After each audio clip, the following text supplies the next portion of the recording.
Salut à tous, me revoici pour une vidéo de film. Je vais essayer de faire vite parce que je n'ai plus beaucoup de batterie sur ma caméra.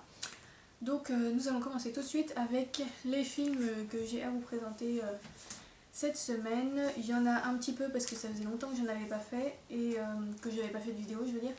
Et en plus la plupart des films dont je vais vous parler sont à Rennes chez moi, donc du coup j'ai imprimé les feuilles en fait avec les couvertures. Mais la plupart des choses je pourrais pas vous les montrer en tant que telles. Donc tout d'abord je commence avec une série que je vous avais déjà présentée dans une précédente vidéo et que j'ai terminée depuis. Donc il s'agit de Pacific Sud de BBC Earth. Voilà, quand j'avais fait mes dernières vidéos j'avais regardé les 2 premiers épisodes. Donc je l'ai terminée depuis. C'est une série que j'ai un avis mitigé sur cette série finalement parce que les images étaient très belles, j'ai appris des choses assez intéressantes quand même. Il y a un épisode qui m'a particulièrement plu, qui parlait notamment du phénomène des îles volcaniques. Mais j'ai trouvé quelques gros défauts dans cette série, à savoir que d'une part les épisodes sont très répétitifs. Il y avait même, je crois que c'était dans l'épisode 3, où à un moment ils reprennent une séquence qui était dans un épisode précédent. Mais vraiment la même séquence, quoi. Ils la remettent avec les mêmes commentaires. Vraiment on voit qu'ils ont coupé un bout dans un épisode précédent. Pardon. Et qu'ils l'ont remis dans celui-là parce que je sais pas pourquoi ils ont fait ça, mais ça donnait vraiment le sentiment qu'ils savaient pas quoi mettre et que du coup ils recyclaient un peu les épisodes précédents. Donc c'était vraiment très très répétitif, très redondant. Surtout que je l'ai regardé à un rythme assez soutenu quand même, donc du coup je ressentais vraiment assez fortement cet effet-là. Donc ça c'est plutôt dommage. Et puis j'aimais pas beaucoup les commentaires, ça je l'avais déjà dit la dernière fois. La voix off française est pas extrêmement agréable je trouve et je sais pas, il y avait quelque chose qui me gênait. Donc voilà, avis mitigé parce que j'ai beaucoup aimé l'aspect visuel, les très belles images et que c'était quand même assez intéressant.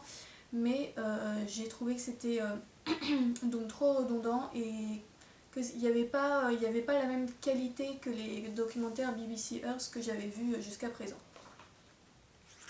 Et donc c'est très très généraliste, hein. C'est vraiment des informations pour un public qui ne connaît pas trop, donc faut pas s'attendre à des informations extrêmement pointues. Ensuite je suis allée au cinéma pour voir La promesse d'une vie de Russell Crowe avec lui-même dans le rôle principal. Donc c'est un film qui parle de la guerre, c'est l'histoire d'un père, d'un homme australien qui a vu ses 3 fils partir à la guerre à Gallipoli, donc en Turquie, si je ne dis pas n'importe quoi. Et ces 3 fils ne sont jamais revenus, ils ont été déclarés disparus, morts. Et donc un jour cet homme va décider d'aller en Turquie pour essayer quand même de retrouver les corps de ses fils et de les ramener chez lui, en fait, de les rapatrier en Australie pour les enterrer là-bas. Et donc en fait le film ça raconte son voyage, la sorte d'épopée en fait qui va l'amener jusqu'en Turquie à la recherche de ses fils et tout ce qui va lui arriver là-bas, puisqu'il va lui arriver un certain nombre d'aventures là-bas. C'est également un homme qui est un petit peu médium en fait, qui a des visions, qui a des prémonitions et voilà, qui s'en sert aussi au cours de son voyage. Donc il y a un aspect, je n'irai pas jusqu'à dire fantastique parce que c'est pas très développé, mais voilà, il y a un aspect un petit peu paranormal de cet homme qui est présenté comme étant une sorte de médium. J'ai plutôt bien aimé ce film. Alors là encore il y a des choses qui m'ont plu, d'autres un petit peu moins. J'ai plutôt bien aimé parce que j'ai trouvé ça assez touchant. Voilà, j'ai trouvé ça assez émouvant d'une certaine façon. Voilà, et puis l'histoire était assez intéressante aussi. Après j'ai trouvé que parfois il y avait dans la réalisation il y avait des choses qui cassaient un petit peu l'ambiance, des moments où ça partait un peu dans du comique, mais du comique, je sais pas comment dire, du comique un peu trop gentillet en fait, un peu trop, qui contrastait de façon bizarre avec l'aspect dramatique de l'histoire en général. Parfois il y avait une petite scène où voilà, on avait l'impression que le réalisateur s'était fait un petit délire, mais je trouvais que ça correspondait pas trop avec l'ambiance générale, donc il y avait des moments où voilà, je trouvais ça un peu bizarre, ça cassait un peu le rythme en fait. Et puis, bon, c'est pas un film qui m'a transportée, voilà, j'ai trouvé ça assez touchant, assez intéressant, mais ça m'a pas fait une impression incroyable. Et voilà, n'empêche, je sais pas si c'est le premier film de ce réalisateur, puisque donc Russell Crowe À la base c'est plutôt un acteur, je sais pas s'il avait tourné d'autres films avant, mais en tout cas si c'est son premier, je trouve que c'est assez réussi pour un premier film. Et dans ce cas ça expliquerait qu'il y a encore quelques petits défauts, mais voilà, j'ai trouvé ça plutôt honnête comme, euh, comme travail, on va dire. Ensuite, je me suis acheté un Blu-ray que je ne peux donc pas vous montrer ici. Il s'agit de Kiki la petite sorcière de Hayao Miyazaki. C'est un film qui m'avait été recommandé par une abonnée de ma chaîne il y a assez longtemps maintenant. Donc je ne l'avais pas acheté tout de suite, mais je l'avais gardé en tête. Donc là, c'est vrai, je me suis décidée à l'acheter. Et ça a été une très agréable surprise parce que je ne m'attendais pas trop à aimer. Comme j'adore les films les plus connus de Hayao Miyazaki, comme Princesse Mononoke, Le voyage de Chihiro, Le château dans le ciel, etc. Et j'avais peur du coup d'être un petit peu déçue avec celui-ci qui date d'avant et qui est un petit peu moins connu, un petit peu moins spectaculaire, on va dire. Et finalement non, j'ai été très agréablement surprise. Alors ça n'a pas le niveau de Princesse Mononoke ou autre, ça c'est sûr, mais j'ai trouvé ça vraiment très sympathique, j'ai pris beaucoup de plaisir à le regarder. Donc c'est l'histoire d'une jeune fille adolescente de 13 ans qui est une sorcière et qui doit partir faire sa formation dans une ville, en fait celle qu'elle veut. C'est une tradition chez les sorcières, quand elles atteignent l'âge de 13 ans, elles doivent partir sur leur balai volant avec leur chat et puis elles partent s'installer dans une ville pour apprendre à vivre un petit peu en indépendance là-bas.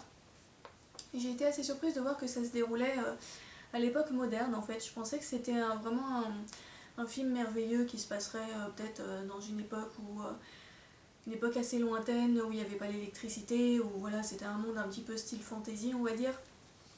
Et en fait, non, ça se passe de nos jours et j'ai trouvé que c'était vraiment une bonne idée d'avoir associé l'aspect fantastique du monde des sorcières avec la civilisation actuelle, donc avec toutes les technologies, voilà, tout le monde moderne. Donc j'ai trouvé que le mélange était bien fait. J'ai bien aimé les personnages, j'ai beaucoup aimé le personnage du petit chat noir qui m'a fait assez rire, qui m'a rappelé un petit peu mon chat aussi.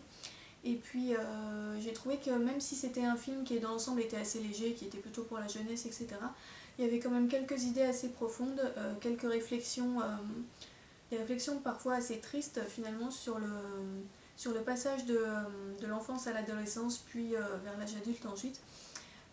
Donc voilà, c'était un film qui était léger et mignon, mais qui n'était pas non plus dénué de fond, quoi. Il y avait une réflexion assez intéressante derrière quand même.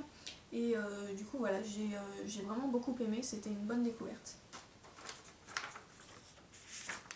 Ensuite, quand j'étais à Paris, là, je suis allée à la Géode.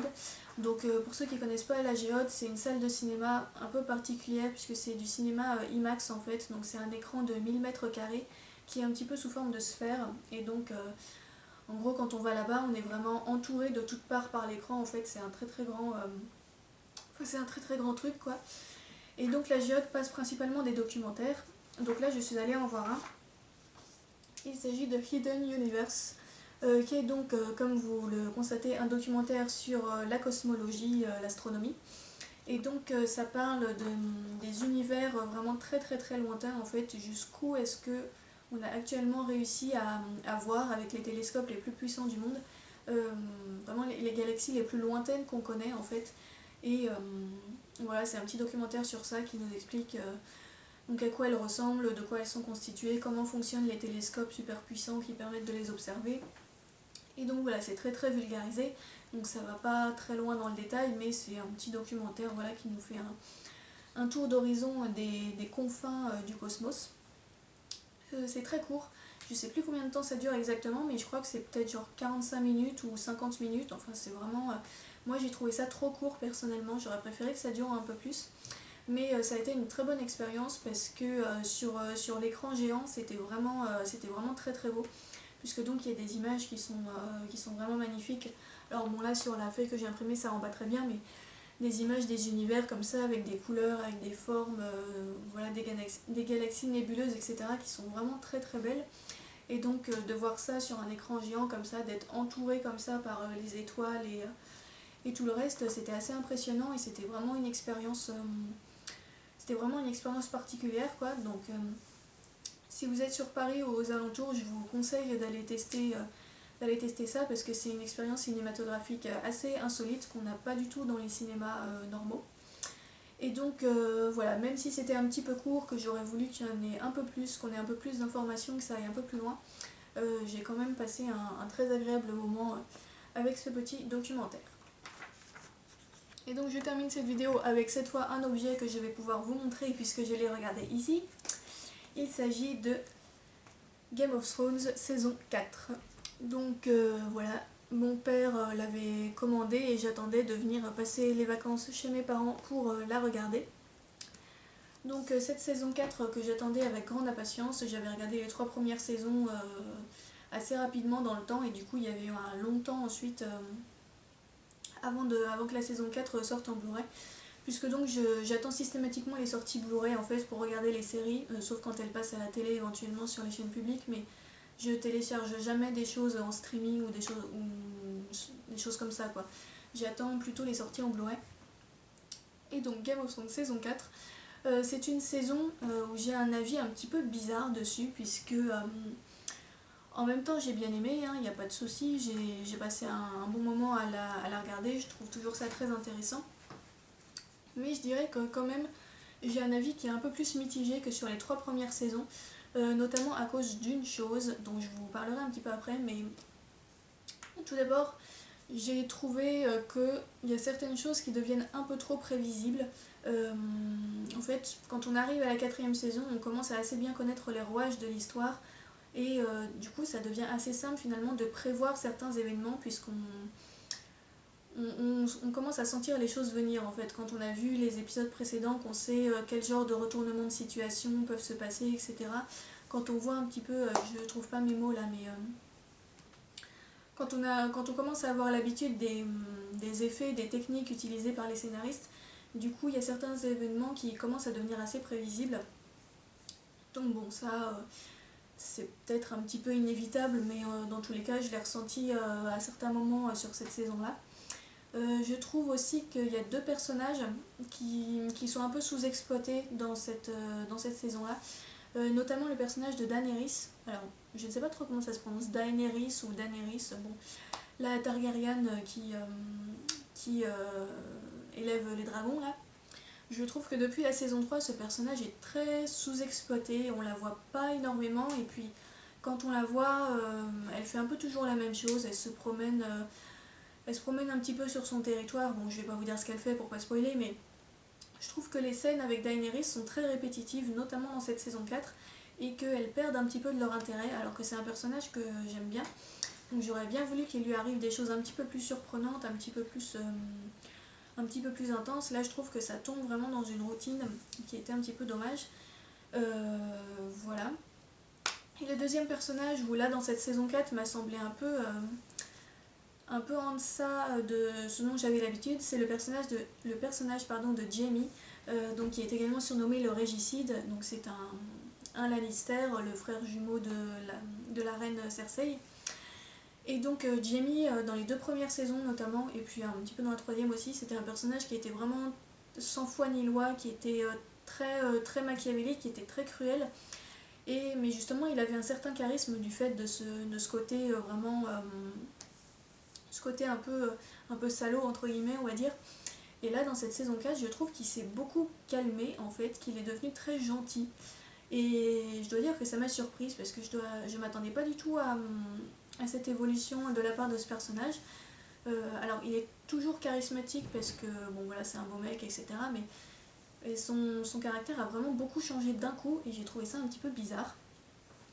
Donc voilà, j'étais un petit peu déconcertée par ce personnage là dans cette saison. À part ça, concernant l'intrigue, bon, bah, c'est comme d'habitude, il y a plein de choses qui se passent, il y a plein d'histoires dans tous les sens, donc c'est intéressant.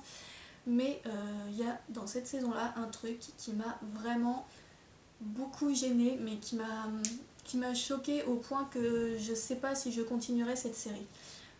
Parce que en fait, il y a un épisode qui arrive plutôt vers la fin, où il se passe un truc que je ne vais pas vous raconter pour pas spoiler, mais il y a une scène d'une extrême violence, mais vraiment d'un truc... alors attendez, parce qu'il y a quelqu'un qui passe à côté. Et j'attendais juste que la personne soit passée à côté. Oui, donc il y a une scène incroyablement gore qui survient dans l'un des épisodes, et... Alors je savais que ça allait arriver parce qu'il y avait quelqu'un qui avait déjà vu la saison qui m'avait prévenu qu'il y avait un moment où ce serait où ce serait particulièrement violent. Donc du coup je l'ai senti un peu venir et j'ai pu me cacher les yeux un petit peu, bon voilà. Mais j'ai vu quand même en partie ce que c'était et rien que ce que j'ai vu ça m'a vraiment choqué quoi. Là on avait dépassé la limite de ce que je pouvais supporter visuellement on va dire et émotionnellement. Et cette scène, j'ai pas arrêté d'y penser pendant toute la journée ensuite et même pendant les jours suivants. Elle m'a vraiment traumatisée et voilà, là ça a vraiment dépassé la limite de ce que je peux cautionner. Donc du coup, ça m'a ça m'a vraiment gênée là pour le coup. Et ça me fait hésiter à regarder la saison 5 puisque je ne veux surtout pas être de nouveau confrontée à ça. Donc je sais pas s'ils ont l'intention de refaire un truc dans le même style dans les saisons suivantes, mais bon, connaissant un peu la série, je me doute qu'ils vont pas s'arrêter là, les scénaristes. Mais là, vraiment, cette scène dont je ne peux pas vous parler, c'était trop quoi. Ceux qui ont vu la saison, je pense qu'ils voient de quoi je veux parler parce que c'est une scène assez emblématique. Mais, euh, mais bon, voilà. Ça m'a vraiment choquée et du coup, ça m'a laissé une impression assez négative finalement par rapport à cette saison.